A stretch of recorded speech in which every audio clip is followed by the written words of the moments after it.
माझी सर्व पुणेकरांना हात जोडून विनंती. आता कसं आहे माहिती आहे का सर, मी एक निवृत्त सैनिक आहे आणि गेले 30 वर्ष सामाजिक कार्य करतो आणि सामाजिक कार्य खऱ्या अर्थाने करतो. मग स्वतःचं घरदार विकून मी भाड्याचं, आता भाडं म्हणता येणार नाही, पण मी अक्षरशः रस्त्यावर आहे गेले 30 वर्ष आणि बरेचसे पुणेकर मला ओळखतात, कारण मी खूप क्रांतिकारक आहे. म्हणजे मी तर याच्यापूर्वीसुद्धा क्रांतीचा एक विषय तुम्हाला सांगतो. मी प्रतिभा पाटलांना घरी पाठवलेला माणूस आहे. आता हे बोलायला नाही पाहिजे, आमच्या त्या भगिनीच आहेत, मोठ्याच आहेत त्यांच्या.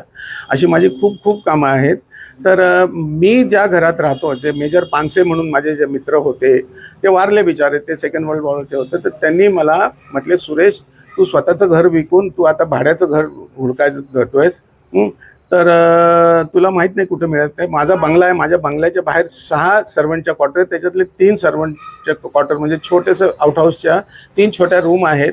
10 बाय 8च्या 10, जसे आमचे सावरकर 8 बाय 8 मध्ये राहिले ते माझ्या डोक्यात होतं. म्हटलं 8 बाय 8 मध्ये राहणारा माणूस तिथंच प्रातर्विधी करायचा, तर कारण ब्रिटिशांनी त्यांना खूप त्रास दिला. तर म्हटलं आपली 10 बाय 12ची जरी असली तरी चालेल. मग आम्ही तिथं गेले 35 वर्ष राहतोय.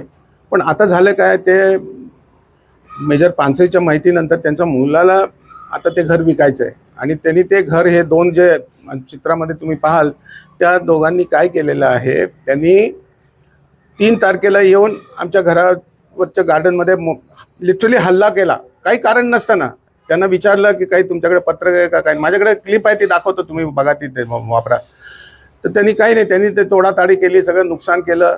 नुकसान पण आता 2.5 लाखाचं झालं असेल, तो विषय वेगळा. मग त्याच्यासाठी आम्ही FIR केली. त्याच्या अगोदर आम्ही DOला जाऊन RTI केला की बाबा हे घर विकतायत, ही सरकारची जागा आहे, MODची जागा आहे, डिफेन्स मिनिस्ट्रीची जागा आहे, ही जागा कशी विकता येईल यांना, आणि त्याच्यासाठी काही कागदपत्र आहेत का. यांच्याकडे काही कागदपत्र नाहीत, काही नाही. फक्त आम्हाला कुणकुण लागली की फार मोठा पैशाचा व्यवहार झाला, माहीत नाही कितीचा झाला असेल, परमेश्वराला माहिती, आम्हाला काहीच माहिती नाही आहे.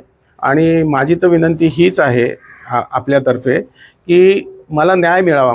आणि मी समाजासाठी झटतोय. मी ह्या देशाला 71च्या युद्धामध्ये अर्धा लिटर तरी रक्त दिलेला माणूस आहे. आणि तर माझ्या घरावरती ज्या पद्धतीने अटॅक झाला, तर माझ्या मुलीला, माझ्या बायकोला, मला सुद्धा शिव्या दिला. मी तिथं पडलो, मला खूप लागलं, तर मला इंजेक्शन घ्यावं लागलं जाऊन दुसऱ्या दिवशी मिलिटरी हॉस्पिटलमध्ये जाऊन.